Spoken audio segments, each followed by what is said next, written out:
할렐루야. 6월 26일 주일 예배 참여하신 모든 성도님 주님의 이름으로 환영합니다. 오늘 전거받을 말씀은 하나님께로 오는 지혜를 추구하며 삽시다 라는 제목으로, 본문의 말씀은 전도서 10장 우리 1절에서 우리 4절까지 말씀입니다. 우리 함께 합독하시겠습니다. 향수에 빠져 죽은 파리가 향수에서 악취가 나게 하듯이 변변치 않은 적은 일 하나가 지혜를 가리고 명예를 더럽힌다. 지혜로운 사람의 마음은 옳은 일 쪽으로 기울고 어리석은 사람의 마음은 그릇된 일 쪽으로 기운다. 어리석은 자는 길을 갈 때에도 생각 없이 자기의 어리석음을 누구에게나 드러낸다. 통치자가 너에게 화를 낼 때에 너는 내 자리를 뜨지 말아라. 침착하면 큰 잘못을 막을 수 있다. 아멘. 네, 오늘 이 말씀 가지고 하나님께로부터 오는 지혜를 추구하며 삽시다 라는 제목으로 말씀을 전합니다. 우리가 집에서 수도꼭지를 틀면은 물이 나오기 때문에 사람들은 생각하기를 수도꼭지가 물을 공급한다라고 여깁니다. 그러나 여러분, 조금 더 생각을 넓히면은 물을 공급해주는 타운의 노고와 배려를 생각하게 되고요. 생각을 좀 더 넓혀보면은 주위에 식수를 저장하고 있는 저수지가 우리의 머릿속에 떠오를 수 있습니다. 여러분, 좀 더 깊이 생각하는 분은 물의 공급은 하나님께서 비를 내리심으로 가능하다라는 그런 결론을 마음속에 갖고 살아갑니다. 여러분, 우리가 물을 쓸 때에 우리의 생각이 어디까지 도달하는가, 자, 이것이 참 큰 차이가 납니다. 우리가 깊이 생각할수록 하나님께로부터 모든 것이 시작되는, 여러분, 그 지혜에 우리가 도달해 갈 수 있다는 것입니다. 냇가에는 항상 물이 흐르기 때문에 그 물을 이렇게 밭이나 논으로 끌어오는 것은 사람의 수고로 가능하지만은, 여러분, 물을 항상 흐르게 만드는 그 근본은 하나님께서 비를 내리심으로 가능한 일이라는 것입니다. 누가 영안이 밝고 지혜로운 분입니까? 바로 이렇게 근원적인 것을 볼 줄 알고 출발과 과정과 결과를 잘 연결시켜서 꿰고 있는 분이 참 지혜로운 분이다, 그렇게 말할 수 있습니다. 자, 그래서 프랑스의 철학자 파스칼은 이런 유명한 말을 남겼습니다. 지혜는 지식을 초월하고 능가한다 라는 유명한 말을 남겼습니다. 지식과 지혜는 분명히 다릅니다. 흔히 우리가 지식은 IQ라 이야기를 하고요. 요즘은 지혜는 EQ, 그 이모션, 여러분, 그것을 따지는, 자, 이것을 EQ와 IQ를 혼돈하지 말고 바로 분별할 줄 알아야 합니다. 특별히 하나님께로부터 오는 지혜가 얼마나 위대한가라는 것, 여러분, 이 단순한 지식이 아니고 정말 하나님의 말씀과 하나님의 성령의 인도하심으로부터 받는 지혜가 우리의 삶에 너무나 간절하고 필요하다는 것입니다. 국가의 경영도 그렇습니다. 하나님의 말씀과 지혜로 잘 준비된 일꾼이 나타나서 정말 마음에 하나님의 말씀을 품고 하나님의 뜻대로 나라를 다스리면은 얼마나 부흥할까라는 그런 그리움들이 있습니다. 자, 근데 문제는 그런 자리에 올랐던 인물이 그런 것을 실행할 줄을 모른다는 것입니다. 하나님의 지혜와 말씀의 소중함을 정말 아는 인물이 없다는 것입니다. 특별히 하나님께로부터 오는 지혜로 준비하여 나라를 다스리면은 그 열매와 그 결과가 나라에 분명히, 여러분, 엄청난 그런 큰 다른 많은 열매로 맺히게 만들 수가 있다는 것입니다. 우리나라에서도 여러분 두 분의 기회는 있었습니다. 여러분, 김영삼 대통령 또 이명박 대통령, 이 두 분이 장로님이지 않습니까? 그래서 여러분, 저는 잔뜩 기대를 많이 했는데 그 결과는 참 아쉬웠습니다. 이 세상이 하나님의 말씀으로 창조되었기 때문에 하나님의 지혜로 우리가 무장을 하고, 여러분, 그것을 사모하는 마음들을 가지면은 반드시, 여러분, 큰 열매를 줄 뿐만 아니라 이 모든 하나님이 창조하신 만물들은 하나님의 사람이 나타나서 다스려 줄 것을 간절히 기대하고 사모한다는 것입니다. 그래서 로마서 8장 19절 21절에는 이렇게 말씀합니다. 피조물은 하나님의 자녀들이 나타나기를 간절히 기다리고 있습니다. 피조물이 허무에 굴복했지만 그것은 자의로 그렇게 한 것이 아니라 굴복하게 하신 그분이 그렇게 하신 것입니다. 그러나 소망은 남아 있습니다. 그것은 곧 피조물도 썩어짐의 종살이에서 해방되어서 하나님의 자녀가 누릴 영광된 자유를 얻으리라는 것입니다. 하나님의 지혜로 무장된 그런 분이 나타나서 이 모든 만물을 하나님의 그 계획대로 다스릴 때에 여러분 그 영광의 자유의 자리에 이르게 된다는 것입니다. 이렇게 밝은 영안을 가짐으로써 하나님의 뜻에 순종함으로 새로운 역사를 분명히 펼쳐갈 수 있다는 것입니다. 그래서 여러분 유명한 큰 부자 록펠러는 자신이 이룬 큰 부에 대해서 말하면서 이렇게 말을 합니다. 내 사업의 성공 비결은 하나님께로서부터 온 지혜다. 여러분 이렇게 유명한 말을 남겼습니다. 하나님의 지혜로 준비하면은 이런 놀라운 기적이 지금도 여러분 우리의 삶 속에서 늘 일어날 수 있다는 것을 우리는 확신해야 됩니다. 여러분 우리가 학을 순 우리말로는 두루미라 그렇게 말합니다. 학을 두루미라 이렇게 부르는 이유는 그 울음소리가 뚜루루 뚜루루 하기 때문에 우리 순수한 우리말로 두루미라 그렇게 아마 이름을 지은 것으로 알고 있습니다.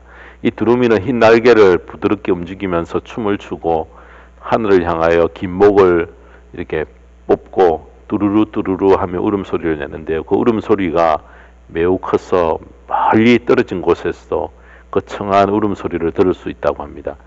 자, 그런 두루미가 자기의 생명을 보존하는 그런 지혜에 대해서 읽은 글을 제가 잠깐 소개를 하려고 합니다. 터키 남부 지역을 관통하는 800km에 달하는 타우루스라는 산맥이 있습니다. 이 타우루스 산맥의 정상에는 새의 왕이라고 할 수 있는 독수리들이 서식을 하고 있습니다. 그 타우루스 산의 독수리들에게 가장 좋은 먹잇감이 누군가 그 산맥을 넘어가는 두루미들이라고 합니다. 두루미들이 요란한 울음소리가 나는 것을 멀리서 듣기 시작하면은 두루미를 사냥할 준비를 합니다. 근데 노련한 두루미들은 독수리의 공격을 받지 않고 산맥을 넘어간다는 것입니다. 자, 그 비결은 자신의 입안에 그 산을 넘어가기 전에 입안에 돌들로 가득 채웠어요. 하늘을 나는 내내 울음소리를 내지 않도록 그렇게 하며 날아가면은 그 독수리의 사냥에 어려움을 당하지 않는다는 것입니다. 그래서 조용히 산을 넘게 되고 독수리의 공격을 받지 않고 무사히 통과한다는 것입니다. 여러분 비록 우리가 미물이라고 말하는 새지만은 산을 넘을 때에 울음소리를 내면은 자신이 독수리의 먹잇감이 된다는 것을 알고 입에 건너기 전에 날아가기 전에 작은 돌을 물고 나는 이 지혜를 발휘할 줄 안다는 것입니다. 하나님께서 창조한 이 세상의 모든 피조물들조차 나름대로 여러분 생존하기 위해서 각자가 처한 상황에서 최고의 지혜를 발휘할 줄 압니다. 그 지혜가 없으면 약육강식의 세상에서 살아남을 수가 없기 때문에 그렇습니다. 자, 그래서 우리들은 내가 어떤 지혜로 살고 있는가 자신에게 물어봐야 합니다. 내가 어떤 지혜로 살려고 하는가 우리는 자주 확인해야 한다는 것입니다. 선조로부터 많은 지혜를 물려받았고 세상을 사는 지혜를 수없이 우리가 들어왔지만은 여러분 우리에게 주신 이 성경 전체는 지혜의 엑기스라 해도 틀리지가 않습니다. 지혜의 중요성을 성경은 너무나 많은 말씀으로 우리에게 가르쳐 줍니다. 잠언 4장 5절에서 9절에 보면 이렇게 말씀합니다. 지혜를 얻고 명철을 얻으라. 내가 친히 하는 말을 잊지 말고 어기지 말아라. 지혜를 버리지 말아라. 그것이 너를 지켜줄 것이다. 지혜를 사랑하여라. 그것이 너를 보호하여 줄 것이다. 지혜가 어떠미니 지혜를 얻으라. 내가 가진 모든 것을 다 바쳐서라도 명철을 얻으라. 지혜를 소중히 여겨라. 그것이 너를 높일 것이다. 지혜를 가슴에 품으라. 그것이 너를 존귀하게 할 것이다. 그 지혜가 아름다운 화관을 너의 머리에 씌워주고 영광스러운 왕관을 너에게 씌워줄 것이다. 하나님으로부터 얻는 지혜는 마치 우리가 하나님을 경외하는 것처럼 소중히 여겨야 하는데 지혜를 얻는 것에 대해서 욕심이 없고 너무나 무관심하게 사는 경향이 있다는 것입니다. 지혜를 사랑해야 하고 지혜가 제일인 줄 알고 그리고 지혜를 높여야 하고 지혜를 품어야 합니다. 왜냐하면은 지혜를 얻으면 그 지혜가 우리를 지켜주고요. 우리를 보호해주며 더 나아가 지혜가 우리를 높여주고 우리를 영화롭게 만들기 때문에 그렇습니다. 근데 지혜의 중요함을 아는 것보다 여러분 더 중요한 것이 있습니다. 그것은 작은 지혜지만은 그 지혜를 가지고 지혜의 가르침대로 우리가 행하고 사는가 하는 것입니다. 그래서 지혜의 중요성을 아는 것보다 지혜는 작게 알지만은 그것을 가지고 삶에 적용하여 행하는 삶은 우리의 행복을 위해서, 우리의 미래를 위해서 너무나 중요합니다. 지혜의 중요성을 아는 것에 그칠 것이 아니라 지혜로운 삶을 사는 것에서 유익을 얻을 수 있기 때문에 그렇습니다. 자, 오늘 이 시간 하나님의 지혜를 내것 삼는 비결 세 가지를 오늘 본문을 통해서 우리가 증거받으려고 합니다.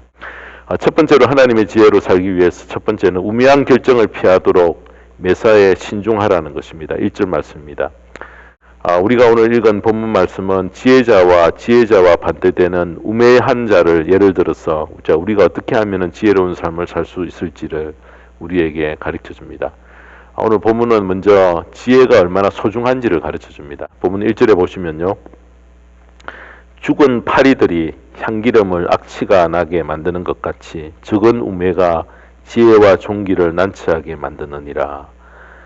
이 말씀은 지혜의 소중함을 반어법으로 여러분 설명하고 있는 말씀입니다. 먼저 우매함을 죽은 파리로 비유를 합니다. 죽은 파리는 아무 가치가 없고 보잘것없는 것을 의미합니다. 한 번의 우매한 실수가 많은 지혜를 헛되게 만들어 사용 못하게 합니다.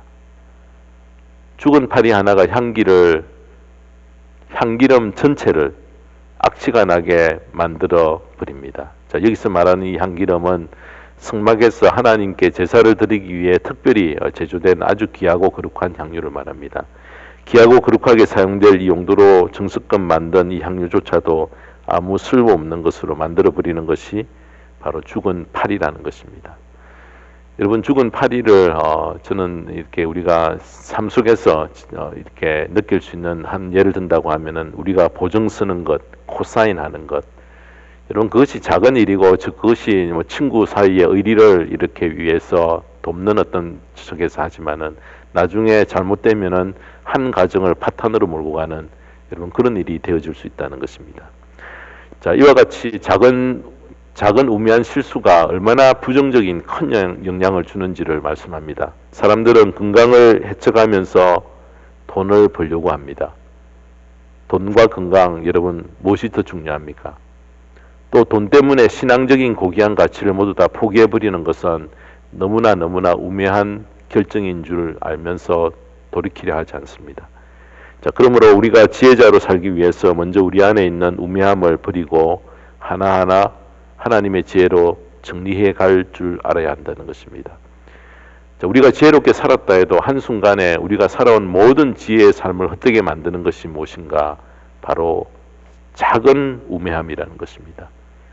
자, 오늘 본문은 그 우매함이 아주 작고 보잘것없는 것이어서 죽은 파리에 그것을 비유를 하고 있습니다.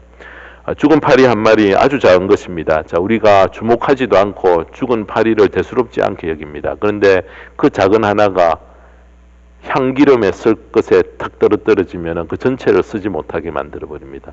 내 삶을 무너뜨리는 어마어마한 파괴력을 가지고 있다는 것입니다.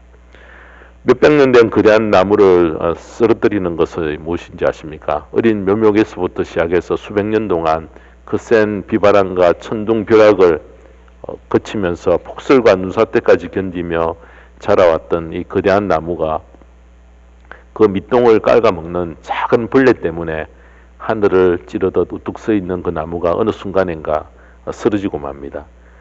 여러분, 작다고 무시하면 안 되고 작은 것이 커다란 것을 무너뜨려 버립니다. 그래서 고린도전서 5장 6절에 보면 이렇게 말씀합니다.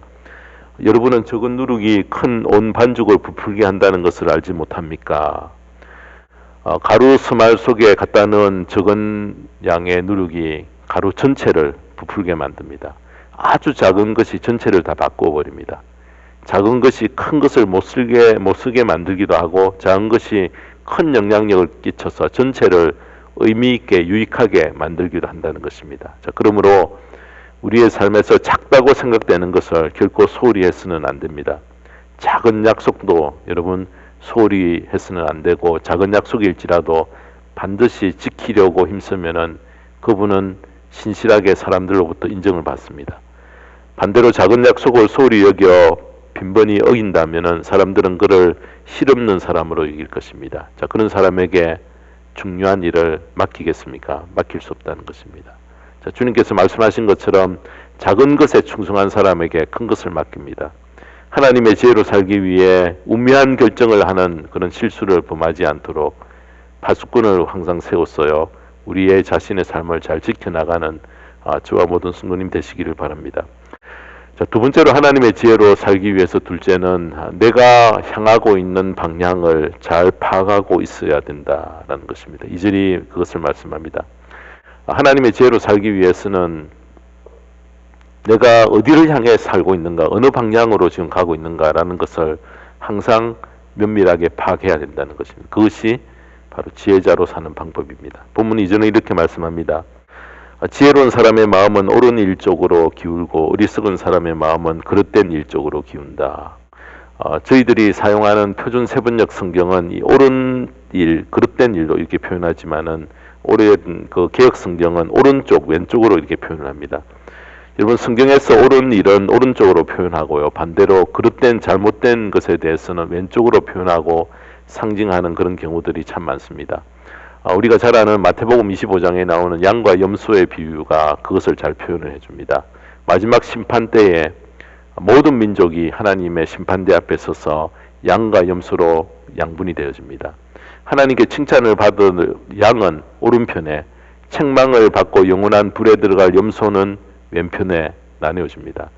의를 행하고 이웃을 사랑하며 하나님의 마음으로 사는 사람은 오른편에 서게 되고요. 그렇지 못한 사람은 왼쪽으로 밀려나게 됩니다. 자, 그러므로 지혜로운 사람은 항상 옳은 일을 향해 전진하지만은 어리석은 사람은 그릇된 일 쪽으로 기울어 행하면서도 자신이 틀린 것을 알지 못하고 계속 진행해 가는 경우들이 참 많다는 것입니다.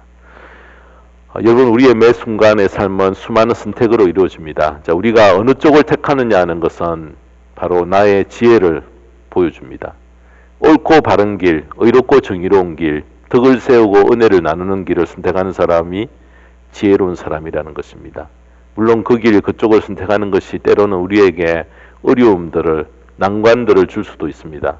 의롭고 바른 길을 가려 할 때에 핍박을 겪고 큰 손해를 감수해야 하는 경우들이 참 많다는 것입니다. 그러나 지혜로운 사람은 그 옳은 길을 가다가 고난을 당하고 박해를 받는다 해도, 그리고 그 옳은 길을 가다가 내 삶에 손해를 본다 하더라도 기꺼이 그 길을 선택하며 간다는 것입니다.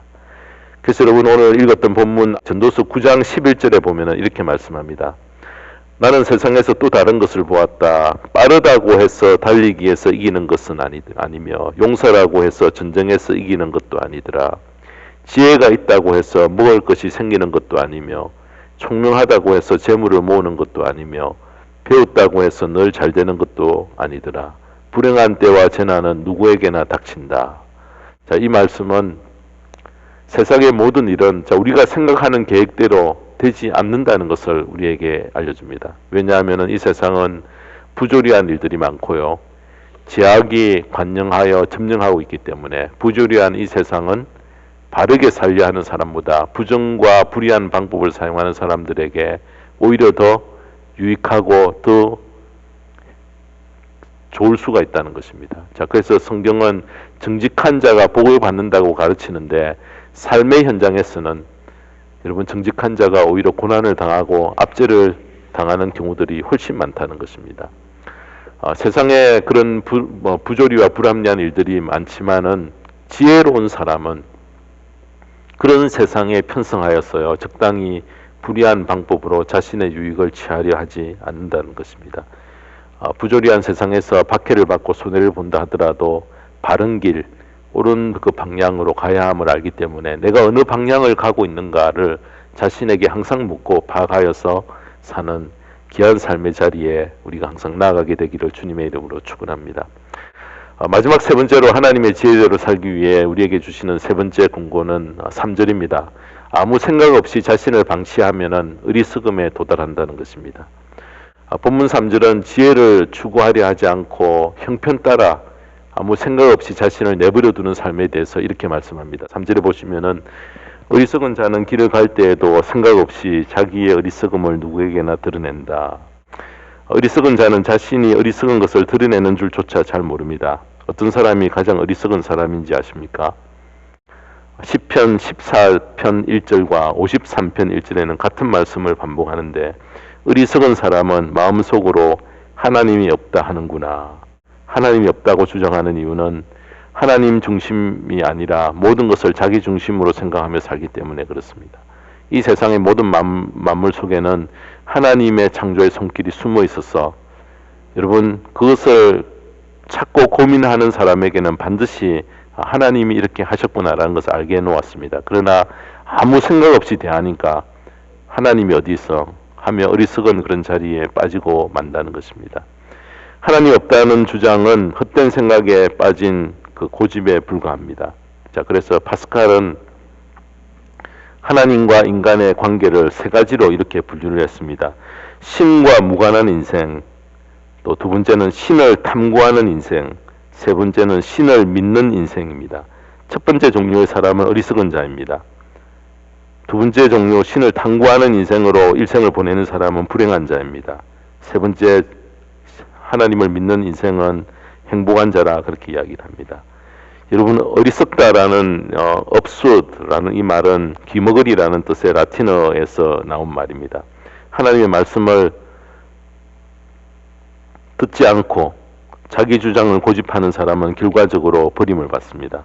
교만한 천사가 하늘에서 쫓겨났다면은 교만한 마음이 하늘에서 버림받게 될 것은 너무나 자명한 일이라는 것입니다.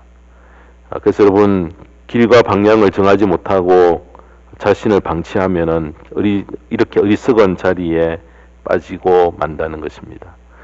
심리학에서는 인간의 왼쪽 두뇌는 분석적, 합리적, 이성적 사고 논리를 추구하는 기능을 가지고 있다, 이렇게 이야기를 합니다. 그래서 주로 주변의 수학자들, 물리학자들, 변호사, 엔지니어 이런 사람들은 왼쪽 두뇌가 발달했다고 합니다. 근데 여러분, 오른쪽 두뇌는 상상력, 통찰력, 묵상하는 기능을 가지고 있었어요. 예술가, 문학가, 미술가, 시인, 배우 같은 사람들은 대개 오른쪽 뇌가 발달했다고 합니다. 여러분, 오른쪽 두뇌와 왼쪽 두뇌를 다 활용하여 발전시켜 기능의 조화가 있어야 전인적인 인간이 될 수가 있는데요. 그런데 웃음은, 우리의 그 유머는 오른쪽 왼쪽 두뇌를 모두 사용해야 한다는 것입니다. 그래서 유머는 가장 중요한 인간의 두뇌 활동이다, 이렇게 주장하고, 실제로 미국의 UCLA의 한 의학 교수는 인간의 뇌 속에는 웃음보가 있다라는 것을 발표했던 적이 있습니다.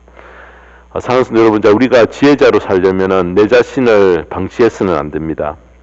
지혜에 대해 적극적으로 사모함을 우리가 가져야 되고요. 하나님의 지혜는 우리에게 기쁨과 행복을 안겨줍니다.